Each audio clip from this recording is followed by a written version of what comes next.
America యూనివర్సిటీలు, కాలేజీలు తమ అంతర్జాతీయ విద్యార్థులకు, పరిశోధకులకు, లెక్చరర్స్కు కీలక ఆదేశాలు ఇస్తున్నాయి. రీ ఎంట్రీకి వీసా ఉండి శీతాకాల సమయంలో అమెరికా వెలుపల ఉన్నవారు నూతన అధ్యక్షుడిగా డొనాల్డ్ ట్రంప్ బాధ్యతలు చేపట్టేలోగా తిరిగి రావాలని సూచిస్తున్నాయి. స్ప్రింగ్ అకాడమిక్ సీజన్ ప్రారంభమయ్యే జనవరి 6లోపు అమెరికాకు రావాలని తమ విద్యార్థులకు నార్త్ ఈస్టర్న్ విశ్వవిద్యాలయం మెసేజ్ పంపింది.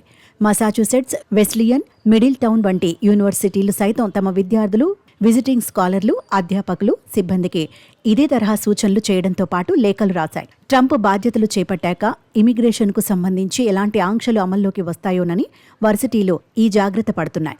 2017లో ట్రంప్ మొదటిసారి అధికారంలోకి వచ్చిన కొద్ది రోజుల్లోనే అమెరికాకు తిరిగి వచ్చే విదేశీ విద్యార్థులు, ఇతరులపై కొన్ని ఆంక్షలు విధించారు. ఇరాన్ సహా 7 ముస్లిం మెజార్టీ దేశాల ప్రయాణికులపై తాత్కాలిక నిషేధం ప్రకటించారు.